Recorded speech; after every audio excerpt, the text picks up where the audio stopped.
So hello mga kulitshop, isang magandang umaga po sa ating lahat. So today is April 1 at holiday po ano. So supposedly may gala kami ng aming pamilya, kaya lang si Saint po ay sumama sa mga tita niya sa pagsuswimming. Yung asawa ko naman po may gagawin. Kaya ako po ay nakapag-decide na magpunta na lang sa BusyWorks Paliparan. Ayan. So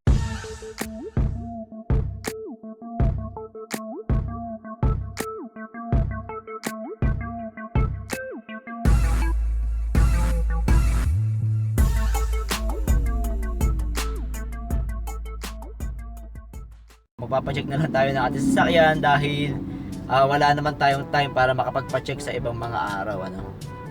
So papacheck natin guys yung mga hindi natin napaayos pa last time, tulad ng pagpapalit tayo ng brake fluid, and then pa-change tayo ng color ng caliper, palinis na rin tayo ng preno, and then papacheck natin yung mga lumalagotok sa harap no, para ma-assess natin kung magkano pa yung gagastusin natin dito sa sasakyan. And then, yung side mirror, yun, papaayos din natin. So, hindi ko kasi alam yung history nga nung sasakyan na to, kung ano yung mga naipagawa na, napaayos na, at napapalitan na. Kaya, unti-unti nating nila inaayos yung records nito, no, guys. So, mas maganda kasi yun para na ma-monitor natin kung kailan ba tayo nagpa-change oil, kailan ba ulit tayo mag-change oil, kailan natin dapat pa change yung ATF since na automatic transmission yung gamit natin ngayon. Alright? So, ganun din naman kasi talaga guys, lalo na pag bibili tayo ng mga second hand na sasakyan. So, dapat magsasama kayo ng mekaniko. Kung hindi kayo marunong sa sasakyan, magsama kayo ng mekaniko, or alamin nyo yung mga dapat tingnan or i-check sa isang sasakyan ano, para at least man lang meron kayong idea kung panapat ba yung presyo ng sasakyan na bibilhin ninyo dun sa mga ipapagawa or mga pwedeng ipagawa pa ninyo. Kasi minsan tayo, bumibili tayo ng sasakyan, lalo na sa mga second hand. Akala natin okay na yung presyo kasi maganda naman yung labas ng sasakyan. Ngayon, ginamit na natin, dyan na, maglalabasan na yung mga sira, mga dapat ipagawa. So para maiisip natin, para napamahal yata tayo dun sa pagbili ng sasakyan natin. So para mapanapat natin yung presyo ng sasakyan, sa quality ng sasakyan, magsama kayo ng mekaniko. Kung kailangang i-scan yan, i-scan nyo na agad. At ma-check yung mga dapat ma-check no? Yan. Para hindi naman tayo lugi at para din naman na komportable tayo na gamitin yung sasakyan natin. At yan naman, kahit pa yan ay ma-check guys, may lalabas at lalabas pa rin dyan, lalo na pag second hand. May lalabas at lalabas dyan na sakit or kailangang ipagawa. So ang sa akin, mas maganda na mapaghandaan nyo yan at isa-isa nating maiayos ano, para pag tayo ay nagbabiyahe, wala tayong kaba or agam-agam sa ating sarili na mayroong mga pwedeng mangyari or maging aberya sa daan dahil dun sa hindi natin mga naipagawang bagay. Kaya itong sasakyan na to, since nga na hindi ko alam kung ano yung record, unti-unti nating ipinapaayos. Although talaga gumagastos tayo, ganun talaga guys yung may sasakyan ano. Sabi nga nung iba, pag may sasakyan ka, para kang may alagang bata. Kailangan may handa kang pera o may handa kang budget para dun sa mga kailangan niya. Alright, so babalikan ko na lang kayo guys. Alam niyo na naman kung saan yung BusyWorks Paliparan ano?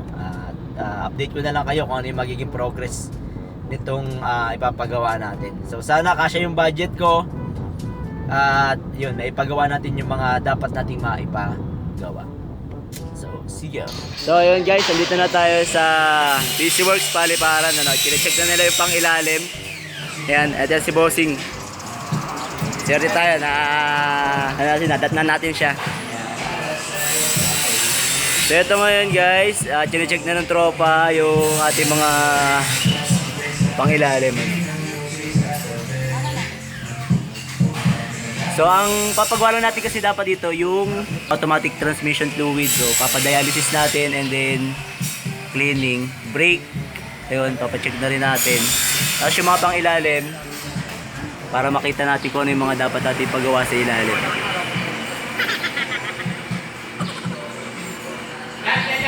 At tingnan natin kung kakasya yung budget natin dyan guys. So dito naman pre-estimate sila dun sa mga papagawa, and then bahala na kayo kung ipapagawa nyo or hindi. Or kung pwede kayo magdala ng parts dito, papakabit nyo sa kanila, so pwede din yun. So first time natin makita yung pang ilalim nito. Yan.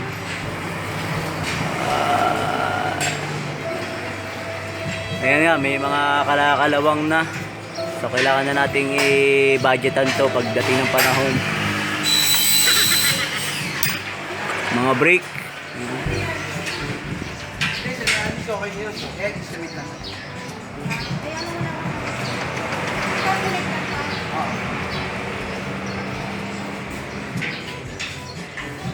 Yung mga pwede pa, wag mo munang isama ha. Yung mga may tama lang, sir. Oo. Yung pangilalim na okay naman. Yung shock mountain lang talaga ang may tama. May tama. So ayan guys, dinala tayo ni Sir sa kanyang paint shop ano. Ayan. Ito oven bake paint booth yung kay Sir George. Ayan. Tapos meron silang pinipinturahan dito. O di ba? Iba pa talaga pag mayroong ano oven. Nice. Magkano ang ano diyan? 35. Lahat-lahat na 'yon? Di ba guys? Oh. Lahat niya, sir. Lahat na 'yon, no? 35. So kung kailangan nyo ng mga papintura, retouch or mapping ng mga sakyan nyo, pwede dito. Yan. So makakasigurado kayo na quality dahil sa oven bake. Yung iba kasi pag walang oven, iba. At saka yung alikabok na sir. Nag-undercoat din ngayon, no? Yan. So may undercoat din si Bossing. Oo, nayupi. Balik sa dati na, no? So sample nito guys, oh. UP yan. Balik sa dati. So hindi siya minasilya, no? Tulad nung iba na ang kapal-kapal ng masilya. Ito, binabalik nila sa dati. Okay, so may crosswind dito, no, lifted, tapos pinipinturahan, pinaayos kinabossing, ano. Ganyan sana yung ating pangarap sa crosswind natin, eh. Kaya lang di na natupad, di na umabot. Anyway, may plano si Lord, no, kung ano man yung plano niya. Tiwala na lang tayo sa mga nangyayari sa buhay natin at bahala na si Lord sa atin, no. Ayan. Okay, dialysis tayo, 9 liters na ATF, no.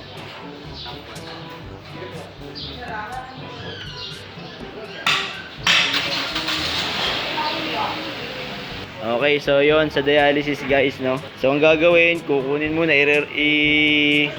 si-circulate muna yung luma para malinis yung laman loob gamit tong dialysis machine. And then bubuksan, pagkabukas lilinisin yung ilalim, and then tsaka pasalin na ang bago. Kaya 9 liters ang gamit. Yasus, malala na naman tayo. And then ayun nga, papalinis na rin tayo ng preno. And then flashing tayo ng brake fluid para isang ano na lang tayo gawaan. Then pintura ko yung caliper. So medyo malaki-laki rin yung gagastusin natin. Pero anyway, ang mahalaga mai-condition natin yung ating sasakyan. So yun. Nablakas na ng mga caliper, 4 na caliper yan. Ayan. Mainit siya. Ano yung kulay niyan? Brown din. Dapat pulang-pula yan. Luma na yan, ha? Yan. Sunog na. Tapos filter, may filter rin siya para ma-filter niya yung mga dumi. Mga sirang mga rebaba. So yun guys, yun ang mahirap kag hindi natin yung sasakyan. Pag hindi natin alam yung history, hindi natin alam kung kailan pinalitan. Ayan, tulad yan. Ang dapat nga kulay pula yan, diba? Kulang malinaw, kulay brown na. Ayan, dapat malinis siya.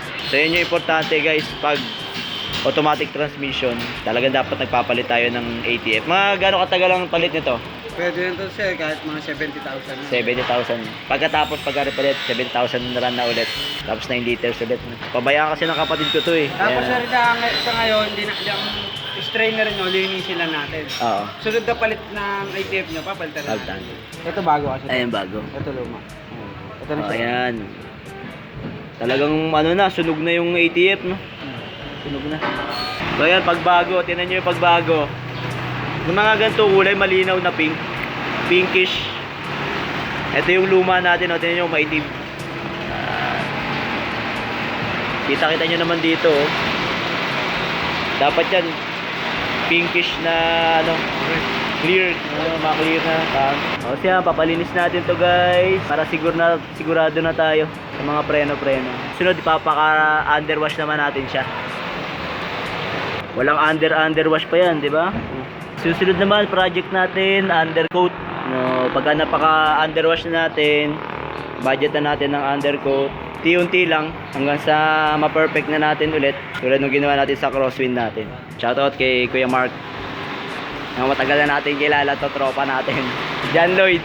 Yes, John Lloyd. So guys, ayan, meron na sila dito alignment. May alignment na sila, under chassis, balang makina. So one-stop shop. Nasimulan na naman natin yung pagsisimula ni na sir eh. So, alam nyo na yung story nito, simula pa lang to, nando pa lang sa kabilang shop, hanggang sa naitayo itong shop na to. Kasama natin si sir.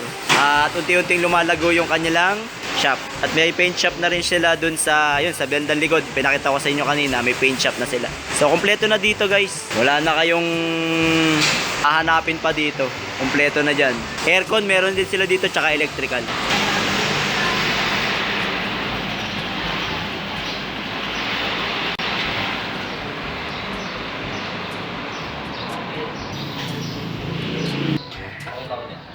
Pogi dyan. Ayan, meron sila dito ina-align. Mitsubishi FB. At ito, isa sa mga highlight dito guys. May lady mechanic tayo dito. Ayan. Dito lang yan guys sa BC Works Paliparan. No? Si ano to, Sisay. O bakit parang nahihiya? Si Boss Leo, si Lloyd, tsaka si Boss Carlo. Ayan. Yung mga pumunta sa bahay natin nung paggawa tayo radiator. Ayan, magsasali na ngayon ng bagong ATF. O, tingnan yung kulay niya, no? Red na malinaw. Ilang liters ang bossing? Yung tatlo lang ang pag-flashing. Tatlo? Oo, yung 3 pag-flashing. liters. Pang-flashing muna to. Ito sir ang bago. Then, ayan siya. Ayan. So, ayan. Ipapasok ngayon yan sa loob. Ng transmission. Ayan. Ito ngayon yung pumapasok sa transmission, guys. So, kita nyo naman yung kulay niya compared doon sa kanina. Na tsokolate na yung kanina. Ito, pulang-pula eh. No? So, ngayon, ipa-flashing ngayon yan para yung mga dumi dun sa loob. Sumama ulit sa kanya.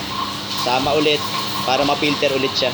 So, total cleaning talaga nung ating automatic transmission. So, pagda-dialysis natin ang ating hose. Ito, kung mapapansin nyo yung hose niya, no? Ayan. Napunta doon, and then, ito yung sa hose ng transmission. So, doon siya. So, ayan, nakita nyo guys. Kanina pula, then, pag-circulate niya dun sa automatic transmission natin, ito ulit yung kulay. Ibig sabihin, madumi talaga yung loob. Tapos gas na naman. Tagal na kasi talaga yan, hindi ko alam. Nung nakuha ng kapatid ko, hindi pa niya pinapalta ng ATF.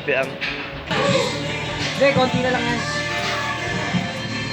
Na-drain na yun, na-drain na yun. Naano ko lang, baka mabitawan mo. Dalawang kamay. Mababasa tayong dalawa dyan.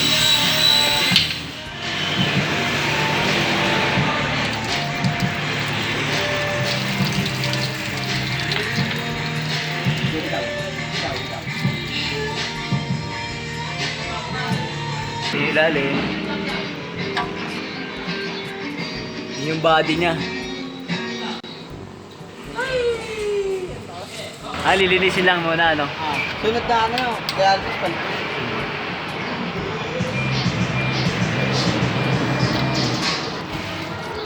Dapat wala nang tuktulo yan eh. Oo, ayan.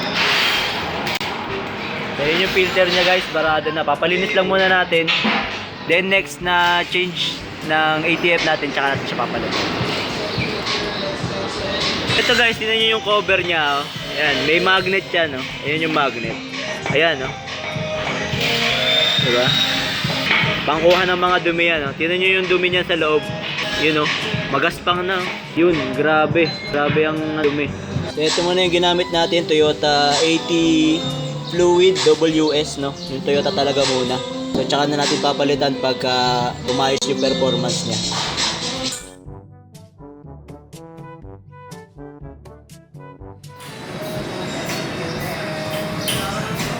Painting ng caliper.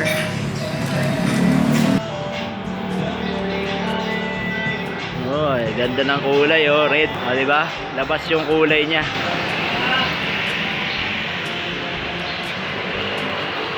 So, yun guys, kailangan natin talaga siya ipa-underwash kasi talagang dami ng dumi sa ilalim, no?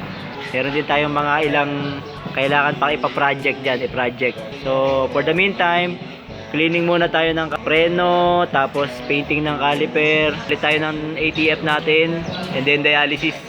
Kung mapapansin nyo kanina guys, yung oil na ginamit nga natin, yung ATF, no? Sobrang dumi. Brownish na yung kulay niya. Malayong malayo dun sa kulay ng ating ATF na bago. At syempre guys, hindi mawawala ang libreng lunch. Ayan, may pakain sila dito pag lunch, pag inabot kayo sa shop nila ng lunchtime. Kaya flashing na ng brake fluid para makapagpalit tayo. Kita yung pagkapula oh. Yun oh.